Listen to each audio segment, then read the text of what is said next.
Okay, everyone. So, guys, I want to tell you why I really did start Diamond VIP, and this took some thought, and a lot of it was really because I could see people stressing out, stroking out, and dying. I could see that. I know I look super big, right? Really not, just the way I got this angle. But yeah, I could see it. I could see them stressing out, stroking out, and dying.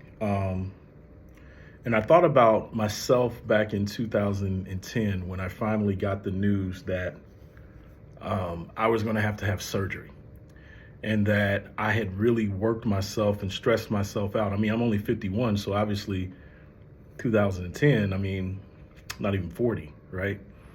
And hearing that was like hearing a death sentence. It was, I felt like life wasn't fair. Here I was, we struggled, we did the right things, we paid people, and we went broke, paying people. And so now I decide to work like I'm out of my mind, and I don't watch what I'm eating. And I put anything in my body and everything in my body just so I could keep going, and which is what I know for a fact most of you do. I know this for a fact, right? And so the way I look at it is this: if I talk to you, it's because I care about you, I love you, and I'm concerned about you.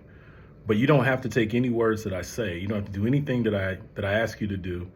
It's not going to change my life not one bit, but it may change your life for the better. And I guess that's really what I want to bring home. It's about changing your life for the better.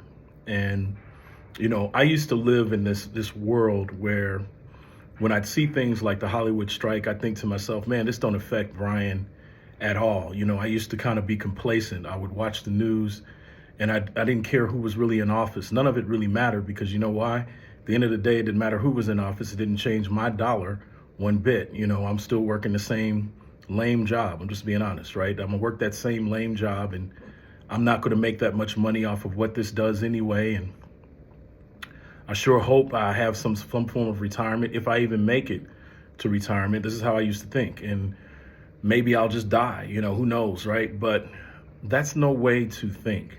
And if you think about how much stress your body has endured from every single economic crisis from 2001, 2008 to now, your body's been under a lot of attacks. Like that's a lot of free radicals going in your body. And the adrenal glands are really kicking in your body, right? That's what's really happening. And so when I make these suggestions about prayer, they're not just some ethereal suggestion about prayer. I'm a very well-studied person. I'm a well-studied human being.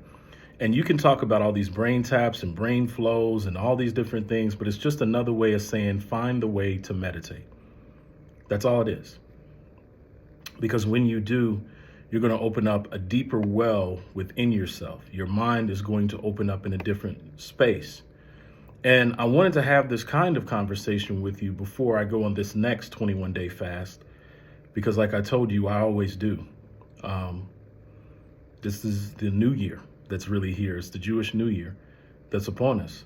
And it gives a great time of reflection if you do this correctly. And so I've always been reflecting early over the last 10 years, really.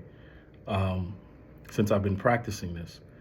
But one of the reasons it's a great practice is most people are following the trend of not only the news, but you're following the election cycle, you're following politics, you're following the holiday schedule, right? And if you've ever paid attention, like I used to go in Walgreens after each holiday just to see what new holiday was up. I'm talking about the day after, right? It got real bad after a while, right? Dwayne Reedy, whatever you want to call him. And I'm like, if we don't really stop to take control of our lives, we're actually being controlled. You're literally being controlled by what they want you to spend your money on, what they want you to care about, whether it be Sweetest Day, whether it be Valentine's Day, whether it be Easter, whether it be, just think about it, Labor Day, Memorial Day. I used to be that person, man. I mean, it was the weekend's coming up. It's Memorial Day. Oh my God, football game's about to come on. Let me fry up some wings. Let me put together some meat. Let me do this. Let me do that. Because to me, that was my version of fun. Like I was somehow having fun, but my body was miserable. It was absolutely miserable. And so when I tell you to detox yourself with Numi, what I'm really telling you, honestly, is I'm saying, look, glutathione reduces stress, helps maintain your energy. All of these things boost your immune system, guys. Come on. Detoxes your liver and your cells, right? Improves your mental focus, right? Reduces the free radicals in the atmosphere for your body. And so reduces the effects of stress. Reduces the effects of stress. Then it improves your skin, enhances your athletic performance. Folks, we're stressed. We are stressed. Then I go to Live Good in the Reds and how it provides more oxygen for the blood. This isn't a game. This isn't your mom telling you, hey, go eat some liver and some onions and some spinach, right? This is for your life. And this is for your family's life. And really, I don't really worry, to be frank with you, about death, because I could care less when I die. I don't care about that part. What I do care about is every day that I'm here on this earth, it's my duty to be a good steward of this body. Now, I'm not going to lie. I mean, I have my moments, right? I'll go grab something I probably shouldn't have eaten. But about 80 to 90% of my day is spent making sure that I eat something that I should eat. Like when I leave here, I'm going to get that carrot juice with that ginger.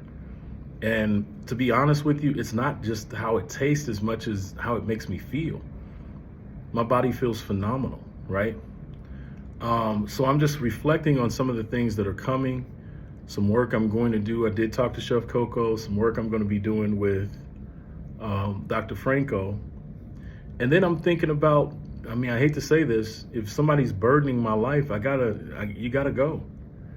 You just have to go. There's no way we're gonna be able to continue this way. It just doesn't work that way, right? I'm 51 years old. I don't really need to be hearing everybody else's problems as much as I got my own. And I think about it all the time. No one sits and listens to my problems because I'm not the person that's gonna share them with you like that anyway. But just because I don't doesn't mean that I don't take on stress. I got children, I got a wife, I've got all kinds of things going on. It's how we handle those things. It's our coping mechanisms.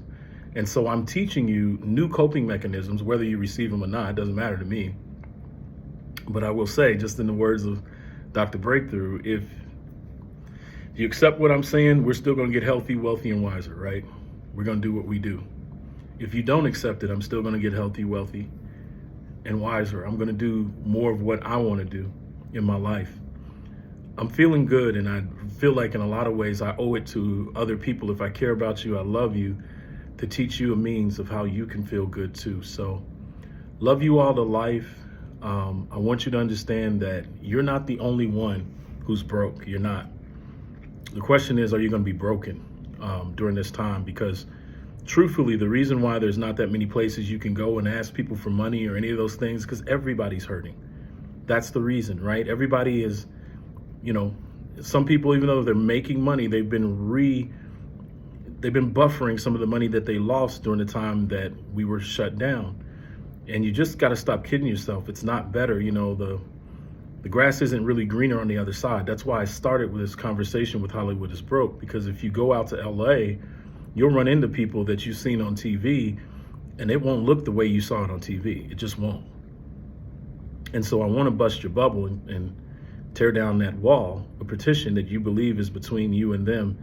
And I believe social media lies to us, because when we see people on social media, we see them behind filters and they look so great and everything's so phenomenal and all that stuff. But let's just be honest. This is a rough time. This is a rough season. And in order to get through these rough seasons, you're not going to get through them without prayer. You're not going to get through them without God. You're not going to get through them without seeking on another level. You're not going to get through them. I'm not talking about a now I laid me down to sleep prayer. I don't even want to have that conversation with you. I'm talking about some deep, meditative, toxin relieving prayer. Like your Nana used to pray on the bedroom, in her bedroom, back in the back. We're going to have to cry out to God. That's what's going to have to happen. I keep getting people fishing around like I have. No one has the keys to your life. No one does. You have that key. God wants you to explore that. He wants you to find that. But he doesn't want you to fish around thinking, I mean, I know the internet has taught us this. Someone else is killing it over there. I want to kill it where they're killing it. No, no, no, no, no. Kill that thought process out of your mind first. And then you can begin to explore and succeed as well. God bless you. See you on the other side.